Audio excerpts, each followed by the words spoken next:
NDTV election carnival. NDTV पूछेगा सवाल, देखिए क्या होता है नेताजी का हाल।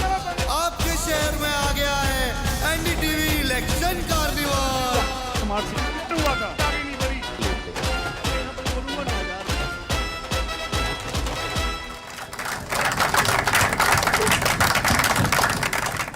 नमस्कार दोस्तों, आप देख रहे हैं एनडीटीवी इंडिया और मैं हूं आपके साथ अनंत भट्ट। और मेरे पीछे विशाल ट्रक आप देख सकते हैं। जी हां, इसको देखकर आपको लोकसभा चुनाव की याद आ गई होगी।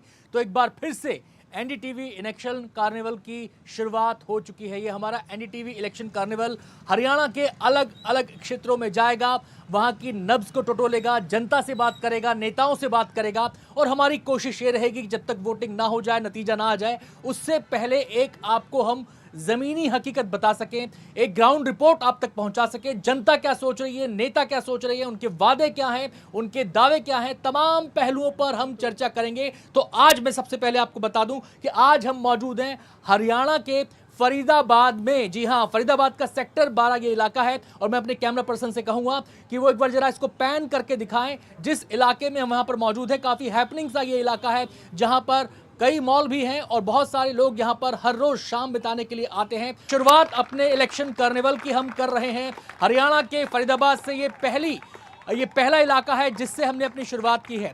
तो आज तमाम अपने दोस्तों से हम बातचीत करेंगे जो हमारे साथ यहाँ पर बैठे हैं वोटर्स के रूप में। इसके अलावा हमारे साथ दो नेता मौजूद रहेंगे बीजेपी और कांग्रेस से, और हमारे साथ एक वरिष्ठ जर्नलिस्ट भी मौजूद रहेंगे। तमाम पहलुओं पर आज ये चर्चा होने वाली है, बेहद दिलचस्प चर्चा होने वाली है। और हरियाणा का मामला है तो भाई थोड़ा सा हरियाणा का टोन भी इसमें आने वाला है, तो उसके लिए भी तैयार रहिएगा। तो सबसे पहले मैं परिचय अपने मेहमानों से आपका करा दूं। मैं स्टेज पे इस समय जाऊंगा और वहां से मैं एक एक नाम को अनाउंस करूंगा। और तमाम जो यहाँ पर दर्शक हमारे साथ बैठे हैं, जो ऑडियंस हमारे साथ बैठी है, उनसे मैं रिक्वेस्ट करूंगा कि जब मेहमान आए तो तालियों से उनका स्वागत किया जाए। सबसे पहले मैं आमंत्रित करना चाहूंगा बीजेपी के प्रवक्ता, जो हरियाणा में बीजेपी का पक्ष रखते हैं, विजेंद्र जी को मैं आमंत्रित करूंगा। जोरदार तालियों से विजेंद्र जी का स्वागत किया जाए। बहुत बहुत स्वागत है विजेंद्र जी आपका हमारे साथ इस कार्यक्रम में शामिल होने के लिए। आइए विराजिए।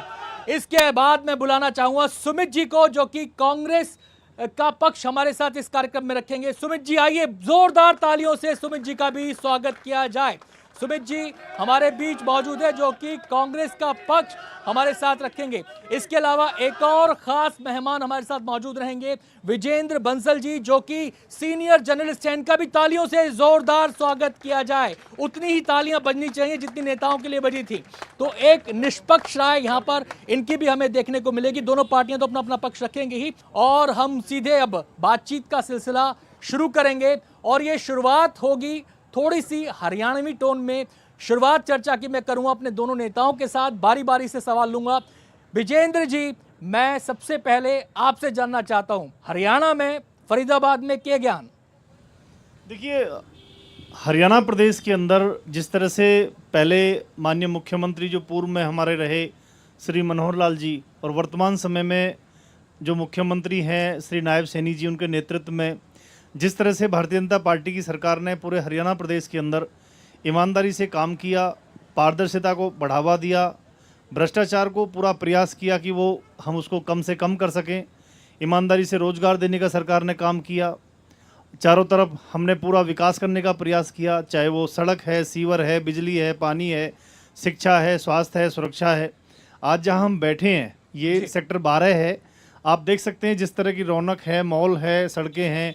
हमारे नज़दीक सेक्टर 12 का स्टेडियम है, वहाँ पे इंडोर स्टेडियम हमारी सरकार ने बनाया है, सिंथेटिक ट्रैक बनाया है लगभग 10-10 करोड़ रुपए की लागत से। इंटरनेशनल हॉकी का वहाँ पे हमने ट्रैक बनाया है, एक एथलेटिक ट्रैक वहाँ पे बनाया है, एक ऑल वेदर स्विमिंग पूल वहाँ पे बनाया है। 150 करोड़ रुपए की लागत से अभी राजा नाहर सिंह स्टेडियम का काम चल रहा है। माहौल क्या है? माहौल बहुत अच्छा है, भारतीय जनता पार्टी के पक्ष में माहौल है, जनता का आशीर्वाद हमारे साथ है, किसानों का आशीर्वाद हमारे साथ है। और जो 24 फसलों को एमएसपी पे खरीदने की घोषणा हमारी सरकार ने पिछले लगभग 2-3 महीने पहले की है, उससे बाद किसानों में भी बड़ी खुशी का माहौल है। और ये फरीदाबाद तो भाजपा सरकार ने जो देश भर के अंदर माननीय मोदी जी का ड्रीम प्रोजेक्ट है स्मार्ट सिटी, ये उन 100 स्मार्ट सिटी में से एक है और बहुत तेजी से आगे बढ़ रहा है फरीदाबाद, और माहौल बहुत अच्छा है। तीसरी बार भाजपा सरकार हरियाणा में बनेगी। आपने तमाम काम गिनवाए, कामों पर भी हम आएंगे और उस पर क्रॉस क्वेश्चनिंग भी आपसे होगी। एक ओपनिंग कमेंट आपने दिया, मैं सुमित जी का यहाँ पर सीधा रुख करना चाहूंगा। सुमित जी, ये तो जोश से लबरेज हैं, कॉन्फिडेंस से भरपूर हैं, आपकी निगाह में क्या माहौल है यहाँ पर? सबसे पहले तो मैं हमारे फरीदाबाद लोकसभा क्षेत्र की विधानसभा फरीदाबाद 89 में जो आप सब लोग यहाँ पर आए, आपकी पूरी एनडीटीवी की समस्त टीम का मैं अपनी तरफ से, अपनी कांग्रेस पार्टी की तरफ से, अपने परिवार की तरफ से और फरीदाबाद 89 विधानसभा की तड़पती और बिलखती हुई जनता की तरफ से आपका सभी का हाथ जोड़ के यहाँ पे धन्यवाद करता हूँ, आने पे स्वागत करता हूँ। अभी हमारे साथी भाई ने कहा तो मुझे एक कहावत याद आती है, मुंगेरी लाल के हसीन सपने। और मात्र एक फरीदाबाद के सेक्टर 12 स्टेडियम में इन्होंने सारे पैसे लगा दिए, जो स्टेडियम खुद कांग्रेस पार्टी की देन है। कांग्रेस पार्टी ने ही उसको बनाया था, उसी टाइम में उसका उद्घाटन हुआ था। मैं बता देना चाहता हूं, मेरे भाई को याद दिलाना चाहता हूं कि फरीदाबाद में और हरियाणा में और देश में जब 10 साल कांग्रेस पार्टी रही थी तो उस 10 साल के कार्यकाल में कांग्रेस पार्टी की तरफ से पहल के फरीदाबाद को बदरपुर पुल मिला, फरीदाबाद को आईएमटी इंडस्ट्रियल एरिया मिला, फरीदाबाद को ईएसआई हॉस्पिटल मिला। जितनी भी सड़कें चौड़ी ग्रेटर फरीदाबाद सब कांग्रेस पार्टी की देन है। साथ में एक बात और कहना चाहता हूं, देखिए आज बीजेपी से भी बहुत कुछ मिला हमें। स्मार्ट सिटी के नाम पे हजारों करोड़ों रुपए ये और इनकी नगर निगम खा गए। आज पूरा फरीदाबाद कूड़ा सिटी बना हुआ है।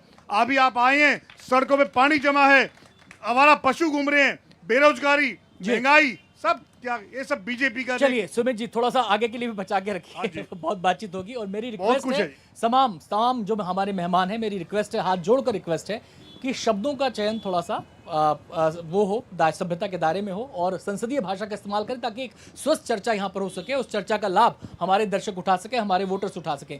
मैं सीधे बंसल जी का यहाँ पर रुख करना चाहूँगा। बंसल जी, दोनों पार्टियों ने तो अपने अपने दावे कर दिए, अब आप क्या सोच रहे हैं बैठे हुए?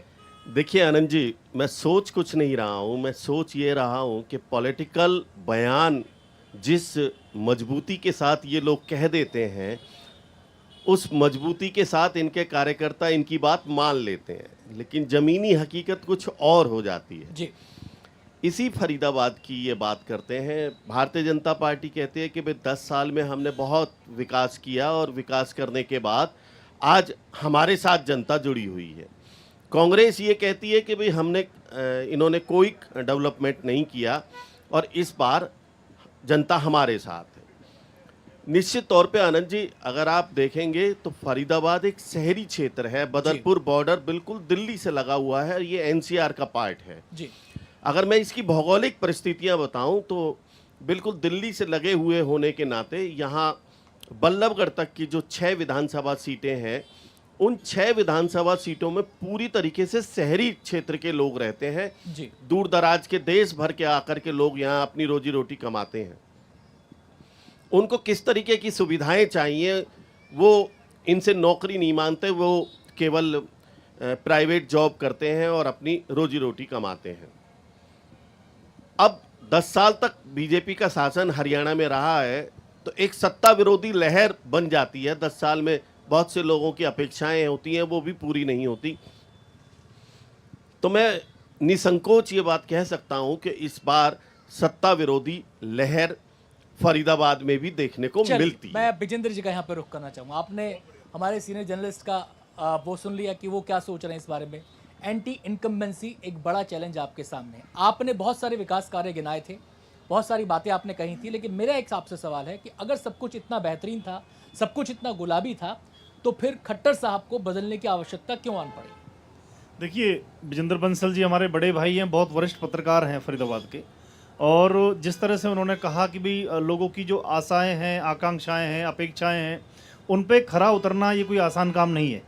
लेकिन भारतीय जनता पार्टी का कोई भी नेता या कार्यकर्ता ये कभी दावा नहीं करता कि हमने सब कुछ ठीक कर दिया जी। हमने हमने बहुत कुछ ठीक किया है। जो कमियां रह गई हैं, जो कहीं कोई ऐसा विषय है, कोई ऐसा विभाग है जहां कोई काम करना और बाकी रह गया है, तो जनता के आशीर्वाद से हमें पूरा विश्वास है कि तीसरी बार जनता मौका देगी तो उसको भी हम पूरा करने का काम करेंगे। जहां तक आपने मुख्यमंत्री जो पूर्व में रहे मनोहर जी का विषय है, वो लंबे समय तक माननीय संगठन महामंत्री भाजपा हरियाणा रहे हैं। संघ के प्रचारक के नाते भी उन्होंने बहुत अपना समय दिया है। भारतीय जनता पार्टी में 2 तरह की पद्धति है, एक संगठन का काम होता है, एक सरकार का काम होता है। कौन व्यक्ति संगठन का काम देखेगा, कौन सरकार का काम देखेगा, ये पार्टी तय करती है। और मनोहर लाल जी का प्रमोशन सरकार ने किया है। उन्होंने जो शानदार काम हरियाणा प्रदेश के अंदर किया, ऑनलाइन ट्रांसफर पॉलिसी वो लेके आए, लगभग 1.5 लाख सरकारी नौकरी ईमानदारी, योग्यता और पारदर्शिता के साथ में हमने देने का काम किया। उससे पहले भाई भतीजावाद और भ्रष्टाचार से नौकरियां कांग्रेस सरकार में बोली लग के मिलती थी।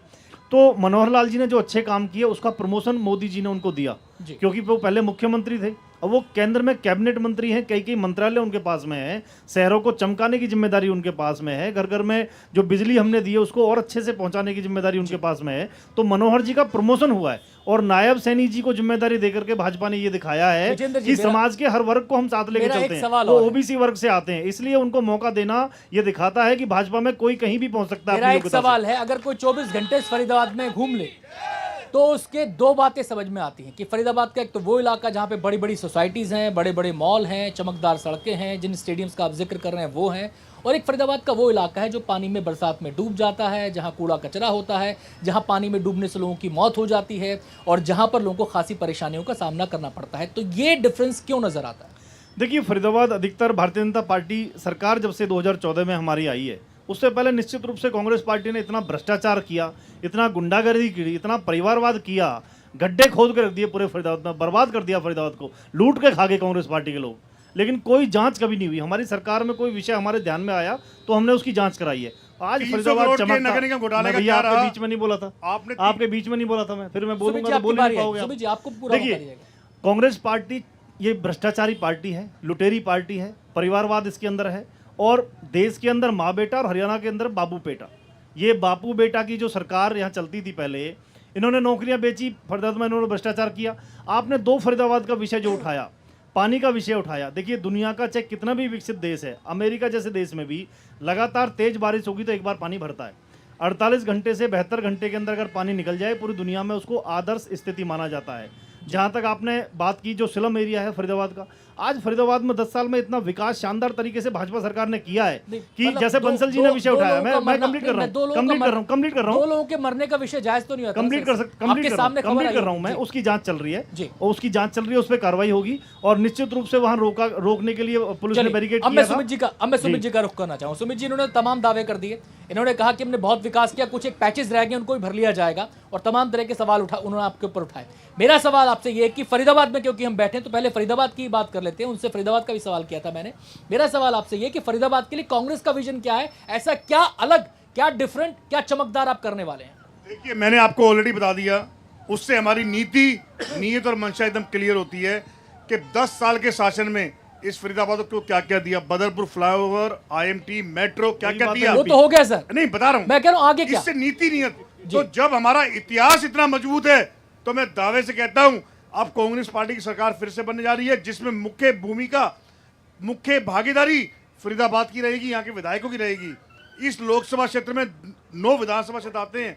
मैं अंधभक्तों की तरह झूठ नहीं बोल सकता, इतना झूठ बोलूंगा 9 में से कम 7 सीट कांग्रेस पार्टी जीतने जा रही है, प्रदेश में आ रहे हैं।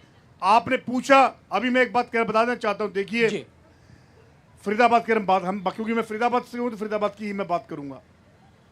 हमारे बीजेपी के साथी प्रवक्ता अंधभक्त मेरे भाई ये भूल गए, अभी मात्र 4 दिन पहले 2 घरों का परिवार जो इकलौते पुत्र थे, बढ़कर जो ओल्ड फरीदाबाद अंडरपास के डूब के जिनकी मृत्यु हुई है, उसमें एक भी बीजेपी के नेता ने जाके घोषणा नहीं करी, एक भी बीजेपी का नेता संतावना प्रकट करने नहीं गया। और मुख्यमंत्री तो अभी तो बीजेपी के हैं फिलहाल 10 दिन तक, उन्होंने भी जाके कोई घोषणा नहीं करी। मैं क्या कहना चाहता हूं कि देखिए, कहना और करना इनकी नीति और नीयत साफ पता चलती है। इस फरीदाबाद को नर्स सिटी बना दिया, और अभी इन्होंने कहा घोटाले, पूरा फरीदाबाद नहीं पूरा विश्व गवाह है। अकेली नगर निगम में 300 करोड़ का घोटाला, एक हमारे विधायक नीरज शर्मा जी ने पर्दाफाश किया, उसके अलावा और घोटाले हुए। किसको सजा हुई, अभी तक किसकी FIR दर्ज हुई, ये सब दबा के बैठ गए, इस SUV कांड को दबा के बैठ गए। ये जो गौ माता के नाम पे, राम मंदिर के नाम पे इलेक्शन जरूर जीता, लेकिन 2019 में भी इनकी सरकार बैसाखियों से बनी थी। छोटा सा सवाल मैं अब तो बैसाखी भी गई जी, सरकार भी गई। एक सवाल मेरा आपसे, आपने 9 विधानसभा क्षेत्रों का जिक्र किया लोकसभा की, अगर मैं 6 की ही बात कर लूं जो फरीदाबाद की एक जॉइनिंग है, उसमें से 1 सीट पिछली बार आपके पास आई थी, 4 सीट बीजेपी के पास आई थी, 1 सीट निर्दलीय के पास गई थी। क्या आप इतना कवर अप कर पाने की क्षमता रख रहे हैं इस बार? हाँ, उसमें कैसे होगा कवर अप मैं बताता हूं। पिछली बार हरियाणा में सांसद थे 10 में से 0, इस बार 6 महीने पहले जो चुनाव हुए हैं, हरियाणा में 10 में से सांसद फरीदाबाद 5। किसने जीता? फरीदाबाद की बात करता हूँ, बता रहा हूँ। फरीदाबाद में उस समय के सांसद महोदय जो हमारे चुनाव लड़ रहे थे, वो हारे थे मात्र 6.5 लाख वोट से। इस बार चौधरी महेंद्र प्रताप जी चुनाव हारे मात्र 1.5 लाख, 1.25 लाख वोट से। जबकि बीजेपी ने बतेरा धनबल का उपयोग किया, बीजेपी ने बहुत डराया धमकाया, तब भी बड़ी क्लोज फाइट थी। चलिए। तो उसी के भरोसे, उसी घमंड से हम कह रहे हैं, हम जनता के भरोसे पे कह रहे हैं, मैं जवाब दे दूं? चुनाव जीतने जा रहे हैं। एक छोटा सा रिएक्शन, उसके बाद फिर मुझे बंसल जी के पास जाना। जी। देखिए शांत, बहुत मौका मिलेगा, बहुत मौका मिलेगा। शांत कोई बात नहीं, मैं बैठा हूं पोल खोलने के लिए, अच्छे से खोलूंगा। देखिए, अभी लोकसभा चुनाव में कांग्रेसियों को धूल चटाई है हमने, बुरी तरह से हराया। 1,72,000 के मार्जिन को अगर ये कम मानते हैं तो अगली बार 10 लाख का मार्जिन से हरा देंगे। अपने कोई दम पे बात तो नहीं। सरकार ने देखिए, 10 लाख की घोषणा करी थी, दूसरा 10 लाख से हराएंगे। सुनिए हाँ। दूसरा सुनिए, मैं दावा कर रहा हूँ, सुनिए, एक मिनट मैं दावा कर रहा हूँ, आपके यहाँ बड़ी जिम्मेदारी से। कंपटीशन नहीं हो रहा, आपके पास भी आऊंगा, आप भी जरा शांति आपके से पास बैठिए। आएंगे। देखिए, कांग्रेस का सब चुप रहना। मैं देखिए दावे और डंके की चोट पे कहता हूं, पूरे विश्वास के साथ कहता हूं, घमंड के साथ नहीं कहता, जनता के आशीर्वाद से जी। लोकसभा की 9 की 9 और फरीदाबाद जिले की 6 सीट हम जीतेंगे और 62 से अधिक सीट लेकर के हरियाणा प्रदेश के अंदर तीसरी बार ये डंके की चोट पे कह रहा हूं, भाजपा सरकार बनाएगी। आपने लोकसभा का जिक्र किया, मैं उस पे आ जाऊं। हाँ, आप अपने दम पे बहुमत बता लाए देता थे, हूं, 310 लाए थे, बता देता हूं, 240 पे आ बता गए। देता हूं, वो 50 से बता ऊपर देता थे, हूं, वो 99 पे पहुंच बता गए। देता हूं, बता देता हूं। बढ़ोतरी किसकी हुई? देखिए, 545 में से 543 सीटों के चुनाव में से जी। कांग्रेस पार्टी ने मात्र 99 जीती है और भारतीय जनता पार्टी ने 240 जीती है।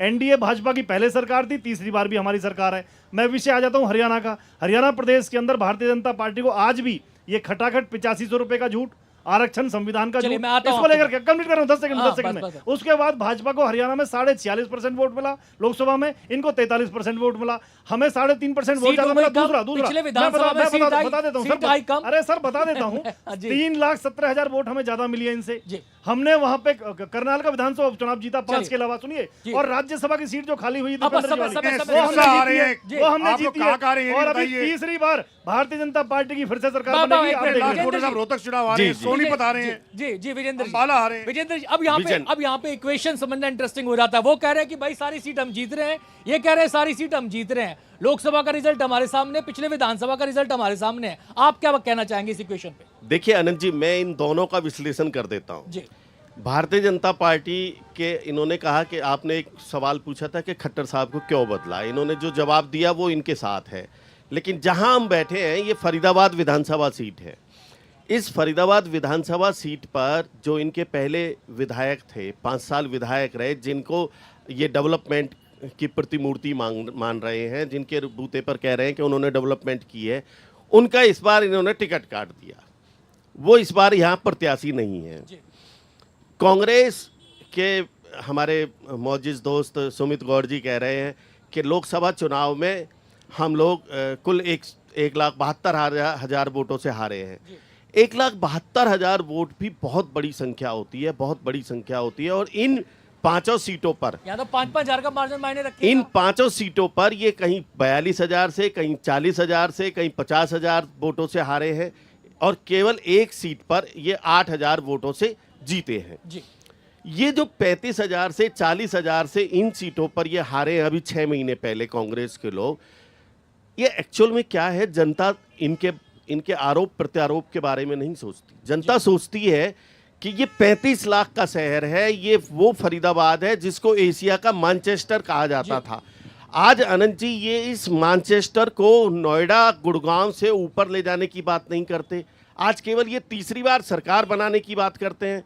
आज ये नहीं सोचते कि जो एक दुबई, हांगकांग और सिंगापुर इस फरीदाबाद से भौगोलिक रूप में बहुत छोटा शहर है, तो उस जैसा शहर ये क्यों नहीं बनता। इनके नेता उतने विजनरी क्यों नहीं है। नहीं सारा स्पेस आप दोनों ने ले, सारा स्पेस आप दोनों ने, विजेंद्र जी को भी मौका। ये विजनरी क्यों नहीं जी है। मेरा एक इनका सवाल, विजन, जी। आपने टिकट काटने की बात करी, टिकट तो कांग्रेस ने भी काट दी है, टिकट तो बीजेपी ने भी काट दी। यहाँ पर ये कितनी बड़ी समस्या है, ये कितना बड़ा फैक्टर है यहाँ पर? देखिए कांग्रेस ने 2 सीटें जो चेंज की हैं, जी उन दोनों सीटों पर इनकी कमजोरी आ रही है।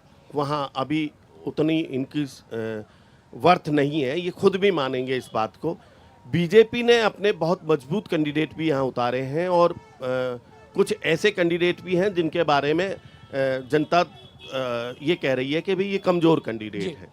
लेकिन बीजेपी का फरीदाबाद में काडर है। सवाल मेरा सुमित जी आपसे, आपने ये कहा था कि हमें इतना दम है, बंसल साहब ने सवाल उठा दिया, भाई फिर टिकट क्यों काट दिए? इसका जरा जवाब दे दीजिए। देखिए, बंसल जी ने अभी आपके सामने बताया, साक्षात को इन्होंने प्रमाणित कर दिया। विधायक नरेंद्र गुप्ता जी का कार्यकाल टेन्योर बुरी तरह फेल रहा जब भी उनकी टिकट चेंज की गई, और तब भी उनके गीत गा रहे हैं। साथ ही मैं एक चीज बताना चाहता हूँ, मैं थोड़ा सा पीछे लेके चलना चाहता हूँ आपको अपने समय की सीमा के अंदर आपने ही। टिकट क्यों बदले? सवाल ये है आपसे मेरा, इनसे तो मैं पूछ लूंगा। मेरी टिकट क्या? नहीं, आप कांग्रेस से टिकट क्यों बदले? सवाल मेरा ये है आपसे, सब कांग्रेस ने टिकट क्यों बदले? कांग्रेस ने टिकट क्यों बदले? कांग्रेस पार्टी ने तिगांव और बल्ले को टिकट बदला, मैं मानता हूँ जी। वो कांग्रेस पार्टी का कुछ का निर्णय है, और क्यों किया हर एक जगह बात है। जैसे भाजपा, अगर भाजपा मुख्यमंत्री बदल सकती है बीच चुनाव में, क्या हम कैंडिडेट नहीं बदल सकते? एक बात मेरा टाइम पूरा नहीं हुआ। मैं एक बात लेके जाना चाहता हूँ, थोड़ा सा पीछे लेके जाना चाहता हूँ। 2014 के चुनाव से एन 6 महीने पहले बीजेपी के केंद्रीय मंत्री राजनाथ सिंह और स्मृति ईरानी जी ने जंतर मंतर पे सर पे सिलेंडर रख के और पेट्रोल की बोतलें भर के कसम खाई थी, हम सरकार बनाएंगे, पेट्रोल डीजल 50 से नीचे, गैस सिलेंडर 500 से नीचे। आज वही सिलेंडर 1000 पार और पेट्रोल डीजल 100 के पार। कहाँ गए इनके झूठे वादे, कहाँ गए इनके जुमले, खा गई इस देश की जनता को। चलिए सुमित जी, सवाल था टिकट बदलने का, डिविएशन हो गया। हाँ, आपने 2 टिकट यहाँ सब्सिडी आती थी बच्चे, सब्सिडी आती थी बच्चे। ठीक। देखिए, उनके पास कोई जवाब नहीं है।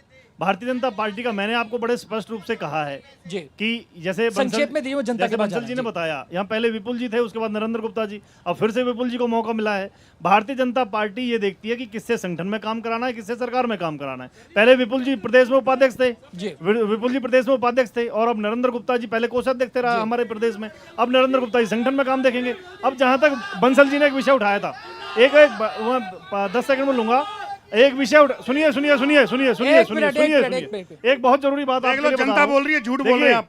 अब तो जनता बोल रही है, आप झूठ बोल रहे हो। अरे हजम ही नहीं हो रहा, पूरी हाजमोला की बोतल खानी पड़ेगी तब हमारे बीजेपी के लोग बात पूरी होने। बंसल जी बहुत वरिष्ठ पत्रकार हैं, इन्होंने एक जरूरी बात उठाई कि फरीदाबाद के विकास के लिए सुनने आए। बंसल जी ने कहा कि भाजपा क्यों नहीं विदेशों की तर्ज पे फरीदाबाद का विकास के बारे में सोचती। तो मैं 2-3 चीजें गिनवाना चाहूंगा। हमारे यहाँ जो केंद्र में मंत्री हैं श्री कृष्णपाल गुर्जर जी, और माननीय मुख्यमंत्री जो पूर्व में रहे मनोहर जी ने ये सोचा कि फरीदाबाद का विकास तेजी से कैसे हो, तो हमने जेवर एयरपोर्ट जो बन रहा है वहां से फरीदाबाद के लिए एक जेवर एयरपोर्ट एक्सप्रेस जेवर एयरपोर्ट एक्सप्रेस मैं सर सुन तो लीजिए, जेवर एयरपोर्ट एक्सप्रेस वे 1700 से अधिक करोड़ की लागत से हमने बनाना शुरू किया है, जल्दी ही बन जाएगा।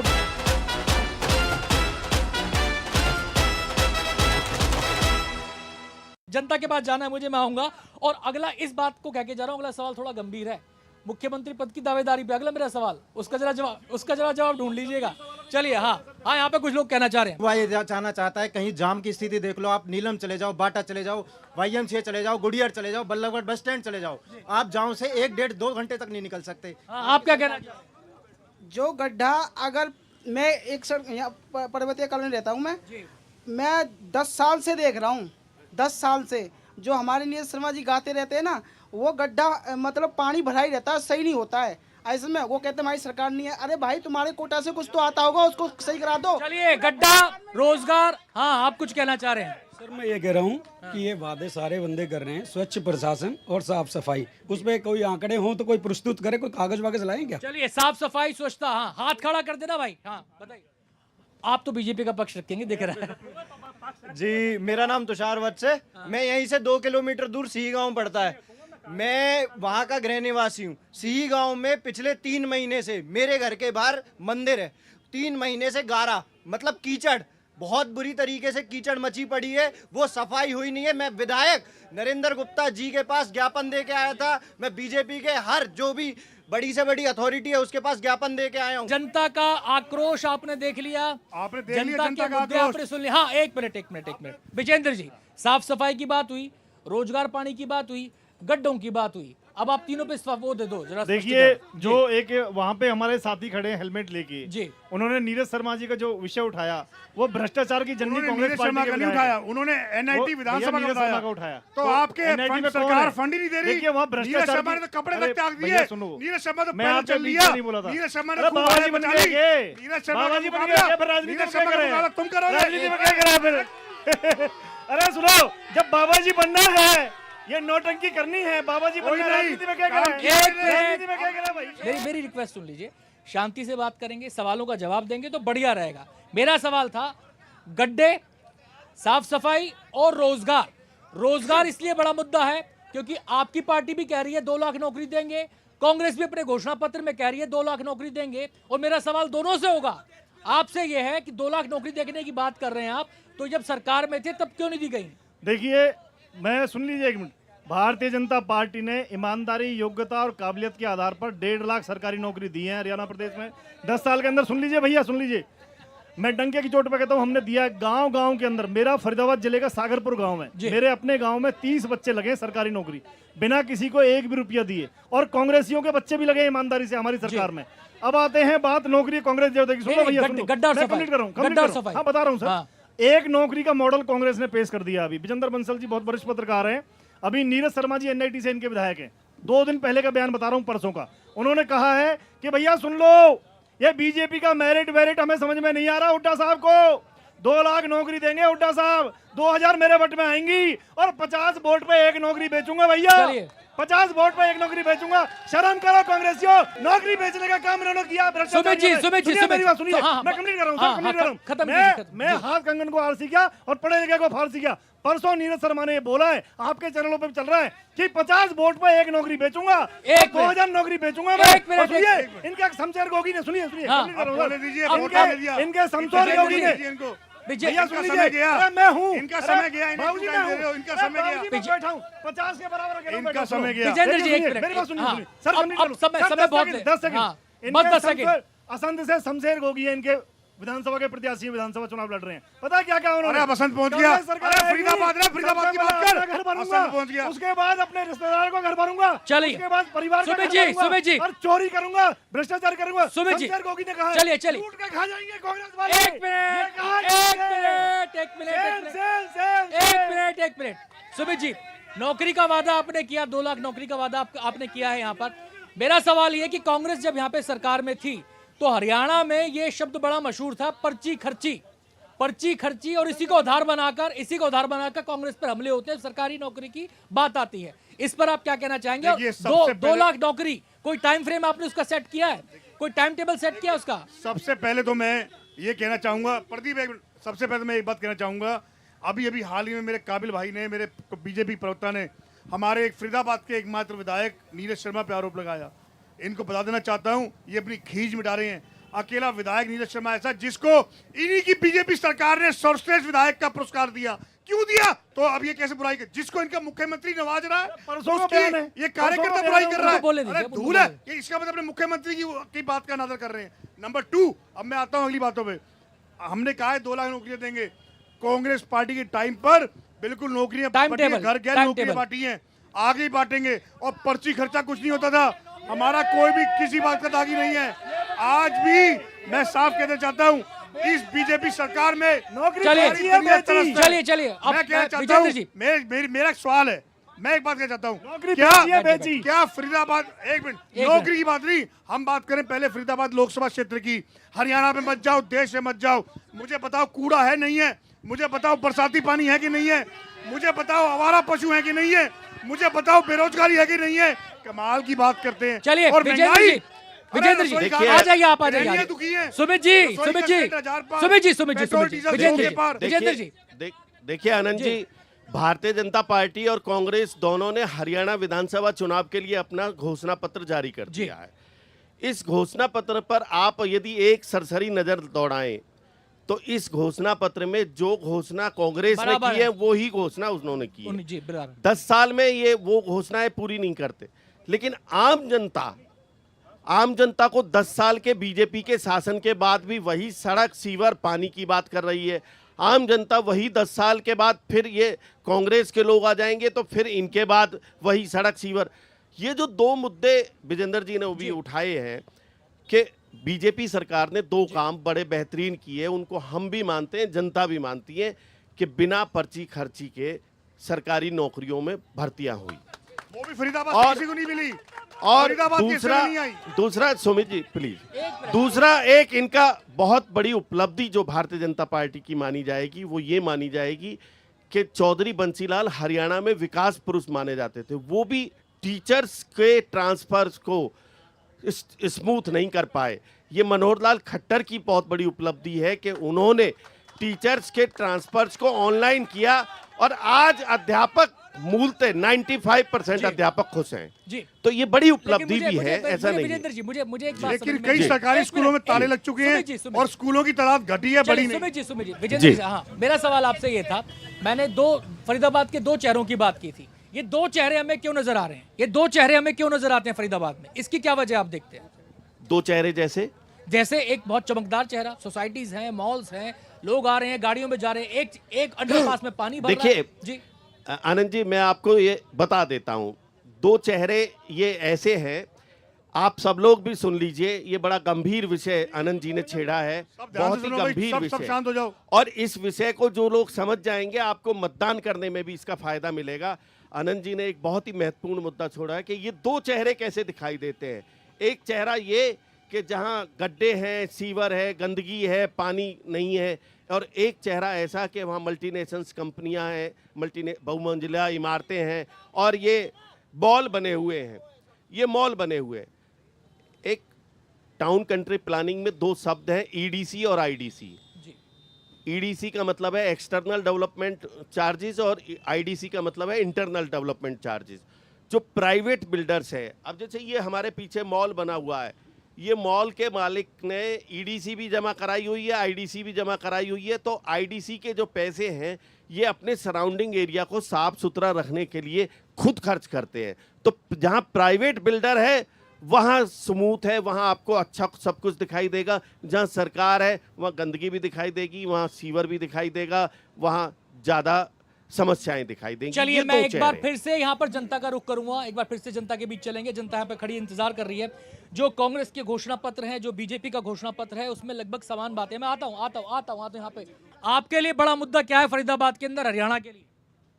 हरियाणा में बड़ा मुद्दा यही रोजगार ही है जी। कांग्रेस की सरकार अगर आएगी तो पर्ची खर्ची चलेगी। अभी नीरज शर्मा जी ने 2 दिन पहले ही कहा है 50 वोट पे 1 नौकरी फ्री। चलिए आप क्या फिक्स। आप क्या सोचते हैं? आपका मुद्दा क्या है? आप किस बात पे वोट करेंगे? हम तो जी सब रोजगार के लिए वोट करेंगे। चलिए रोजगार के लिए वोट करेंगे। यहाँ पे और महानुभाव बैठे हैं। सर आप क्या सोचते हैं? रोजगार के लिए सर। रोजगार के लिए, आपके लिए? सर एक तो पानी यहाँ पे फरीदाबाद का इतना गंदा है, सीवरेज का पानी आता है, वो पानी पीने लायक तो छोड़िए, वो नहाने लायक भी पानी नहीं है, इतना गंदा पानी है, सीवरेज का पानी आता है। चलिए आप क्या सोचते हैं सर? सीवरेज और शिक्षा पे ध्यान दिया जाए। शिक्षा पे ध्यान दिया जाए। शिक्षा पे कैसे ध्यान दिया जाए? मतलब सरकारी स्कूल और अच्छे हो जाए। और अच्छे होने चाहिए, सरकारी स्कूल भी अच्छे होने चाहिए। सारे प्राइवेट चल रहे हैं इस टाइम। चलिए आप क्या सोचते हैं? गलियों की हालत खराब है। किसमें?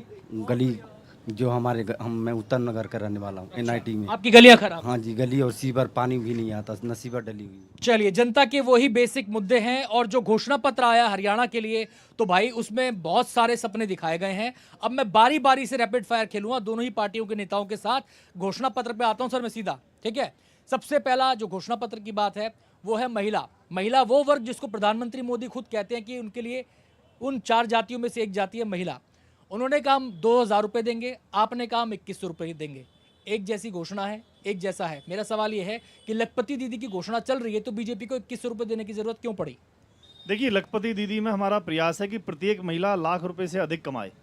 ये जो लाडो लक्ष्मी योजना हमारे संकल्प पत्र के अंदर ये हमने घोषणा की है, संकल्प पत्र में अपनी बात को कहा है, 2100 रुपये का शगुन हम प्रत्येक महिला को हरियाणा प्रदेश के अंदर देंगे। उसकी व्यवस्था बाकायदा हमने की है। ये फटाफट रैपिड फायर है sir, rapid fire. Sumit ji आ जाइए, अब आप आ जाइए।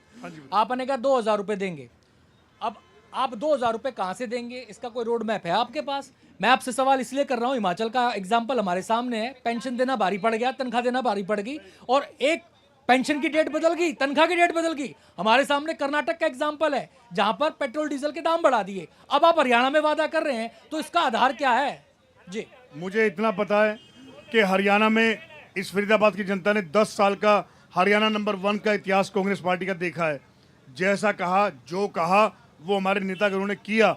उस समय हमारे प्रदेश के मुख्यमंत्री माननीय चौधरी भूपेंद्र सिंह हुड्डा थे, और उन्होंने जो बातें कही, या हमारे केंद्रीय कांग्रेस ने जो बातें कही, वो पूरी करी सर, मैंने 100%, आपसे चाहे वो बुढ़ापा एक पेंशन मिनट, हो, एक मिनट, चाहे वो एक- बेरोजगारी हो। मैंने आपसे एक रिक्वेस्ट की थी कि मुद्दे पे आ जाइए, रोड मैप बता दीजिए। आप रोड मैप नहीं बता रहे। और जहां तक है रेवेन्यू, आपने बात की रेवेन्यू का, हाँ। रेवेन्यू बीजेपी वाले भी कोई घर से नहीं लेके आए। चलिए। रेवेन्यू जनरेट करने का अच्छा, तरीका होता है आप ये- जो कांग्रेस अच्छी ये तरह तो जानती है, महिला- सीधे सच्चे तरीके से। ये तो महिला मुद्दे की बात होगी। अब आपने एक ओल्ड पेंशन स्कीम का भी यहाँ पर सपना दिखाया लोगों को। अब उस ओल्ड पेंशन स्कीम का क्या रोड मैप है? हिमाचल ने करके दिखाया, हिमाचल ने करके दिखाया, तो हिमाचल देखो परेशान है आज। एक छोटा सा सवाल सर, छोटा बेशक सवाल। अगर हिमाचल ने 2006 में बंद क्यों की थी और पुरानी अगर पेंशन हरियाणा ने योजना? कहा है, हरियाणा हमारे प्रदेश के नेताओं अंदर ने कहा है, भूपेंद्र सिंह हुड्डा जी हमारे ने घोषणा पत्र बंद में क्यों कहा की है, थी? जवाब तो दे दीजिए पूरा जरा। करेंगे। ये सेल्फ गोल करने वाले जवाब ही नहीं। उनको ये बोलने बोलना बिना तैयारी उनको में बोलने बंद हो दीजिए, जाए। उनको कांग्रेस वाला इनके सुनो। पल्ले मेरा कुछ नहीं सवाल रहा। है सर, ये 2006 जाती हुई में मैं सरकार कह के रहा हूं, जाते हुए हुड्डा प्रवक्ता साहब ने हैं। बंद क्यों की थी पुरानी ये पेंशन जाती हुई योजना? सरकार के चलिए। जाते हुए प्रवक्ता है। पूछिए जरा। नहीं चलिए वो छोड़िए। 2006 में हुड्डा साहब ने अब हरियाणा बंसल में जी आप- पुरानी पेंशन योजना बंद क्यों की थी? नहीं, शुरुआत बताइए। तो अटल बिहारी वाजपेयी जी ने कर दी थी। आप क्या बात राज्यों कर के रहे ऊपर छोड़ दिया था? हैं मेरा जी? मैं बोल रहा हूँ राज्यों के ऊपर छोड़ दिया था। हमारे छोड़िए, कांग्रेस राज्यों के उसका करे हुए बंद कराया विकास ना छोड़िए, करें। छोड़िए। रिपेयर नहीं हुई राज्यों आपसे। का- आप हुड्डा बंसल साहब जी- ने हरियाणा में बंद की है। पुल पुल तक रिपेयर नहीं बंसल हुई। जी, ये जो घोषणाएं हुई हैं, जी। क्या दोनों पार्टियों में कोई रोड मैप आप देखते हैं? 7 घोषणा तो की है कांग्रेस ने, गारंटी दी है, और उसके एवज में 20 घोषणाएं की हैं भारतीय जनता पार्टी ने। चुनाव आयोग ने बाकायदा इनको पत्र लिख करके कह दिया है कि भाई आप हमें ये बता दीजिए कि हरियाणा की जो वित्त व्यवस्था है उसमें आप इन घोषणाओं को कैसे कैसे पूरा करेंगे। अभी आपके सामने आपने दोनों से पूछ लिया कैसे कैसे करेंगे। इनके पास कोई रोड मैप तो है नहीं। रोड मैप वित्त विभाग का रोड मैप नहीं है जी। और ये रोड मैप इसलिए नहीं है कि ये लोग केवल पॉलिटिकल फायदा सोचते हैं। ये पूरे पैन हरियाणा का फायदा नहीं सोचते। ये अपने प्रदेश को आगे बढ़ाने की बात नहीं सोचते। आज भी इन जो डेवलपमेंट के मुद्दे हैं, जो जिन मुद्दों की जनता बात कर रही है, जो सीवर, सड़क, बेरोजगारी, जिनकी बात जनता कर रही है, उन मुद्दों पर पॉलिटिकल पार्टी बात नहीं कर रही। उन मुद्दों पर बात ना करके ये बात कर रहे हैं कि हमने प्रत्याशी बदल दिया, हमने मुख्यमंत्री बदल दिया। चलिए। और जी, मैं आता मैं हूं। एक बात कहना अब चाहता हूं, एक फिर ये मिनट, बोल लेंगे। अगला एक मुद्दा। बात, एक बात। हाँ, फटाफट फिर ये फटाफट। बोल लेंगे। मेरा नंबर मैं बोलने का इतना भाई। कह रहा हूं आपसे, देखिए हाँ। मेरी बात सुनिए। मैं छोटा एक बात- रखिएगा सर, छोटा। मेरा एक सवाल है नेहरा जी से। साथियों, एक सवाल है नेहरा जी से कि 2014 में जंतर मंतर पे स्मृति ईरानी और राजनाथ सिंह जी ने घोषणा करी थी पेट्रोल डीजल 50 से नीचे लाएंगे लकीर के और फकीर गैस वही सिलेंडर बात 500 बार-बार नीचे। बोल रहे हैं। नई बात तो है ही नहीं। और वो क्यों नहीं नई लाए? बात तो है ही नहीं। महंगाई जवाब दे देता हूं। पार। जवाब दे देता सिलेंडर हूं। 1000 के जवाब दे पार। देता हूं। जवाब दीजिए। जवाब दे देता हूं भैया, सुनो एक हाँ। मिनट। जवाब दे देता हूं, सुन लो भैया, सुन लो। महंगाई पे जवाब अरे सुन दीजिए। लो।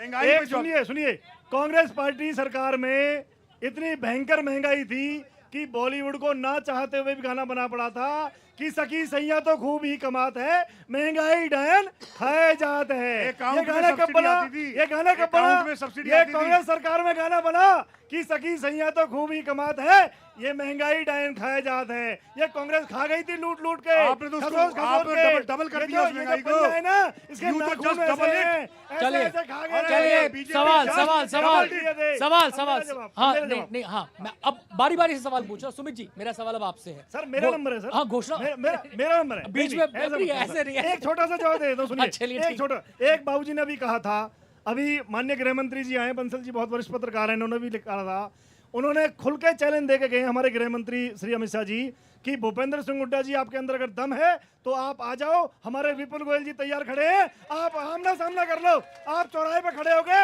हुड्डा साहब विपुल गोयल जी से आमना सामना कर लो, गोयल का लेवल पता ही चल नहीं जाएगा है। किसमें अरे कितना दम चलिए। है, पता चल जाएगा किसमें एक कितना दम है। मिनट पता चल जाएगा किसमें कितना सुमित दम है। जी सुमित हाँ, सवाल आपका, आपके घोषणा मैं पत्र में जॉब की बात कर रहा हूं। नहीं अब वो विपुल गोयल जी का किसी भी हालत में लेवल नहीं है। मुख्यमंत्री पूर्व क्या बात कर रहे हो आप? मुख्यमंत्री हुड्डा साहब का क्या लेवल है? जिस बात आदमी कर के रहे हैं, ऊपर रहने 100 से ज्यादा दीजिए। मुकदमे ये चल रहे बात हैं, गलत है। जो भ्रष्टाचारी अरे व्यक्ति है, आपका जिसमें मुख्यमंत्री 100 से का ज्यादा बहस भ्रष्टाचार का मुकदमा आपका चल रहे हैं, मुख्यमंत्री हमारे जिसके ऊपर मुख्यमंत्री बहस करे। भूपेंद्र सिंह हुड्डा के ऊपर विपुल गोयल को 100 बहस से करनी ज्यादा है। 100 से ज्यादा भैया, भ्रष्टाचार के, अभी तो- जमीन घोटाले के, अभी किसानों तो की अगर जमीन विपुल- हड़पने के ये मामले चल रहे हैं। क्या योग्यता है हुड्डा साहब? एक मिनट,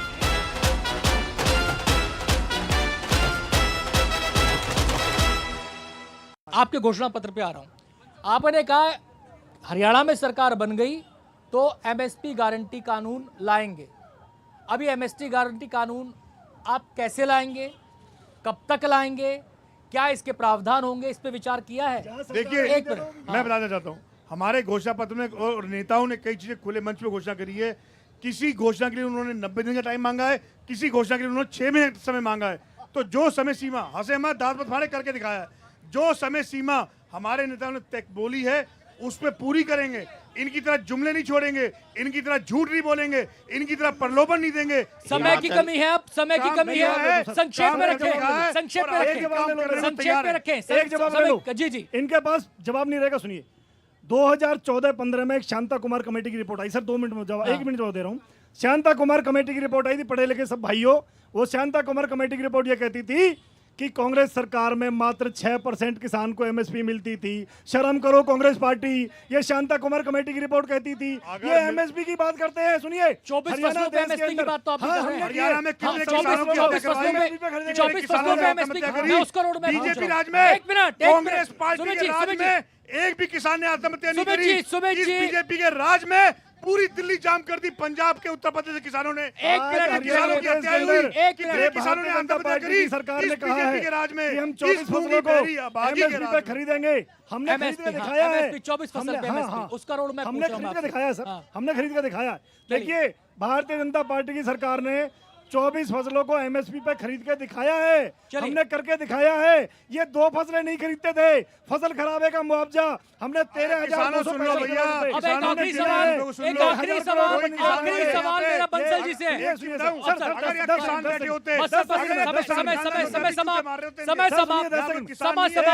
2 पंक्तियां, 2 पंक्तियां सुन लीजिए। कांग्रेस के लिए 2 पंक्तियां, किसान है भैया। कांग्रेस के लिए 2 पंक्तियां, किसान नहीं है भाई, कांग्रेस के लिए 2 पंक्तियां सुन लीजिए। अरे भैया बंसल जी मेरा सुनिए, कांग्रेस के लिए कि पल्ले नहीं है दाने, अम्मा चली बनाने, तुम्हारे पाँव के नीचे जमीन नहीं, और कमाल यह है कि फिल्म तुम्हें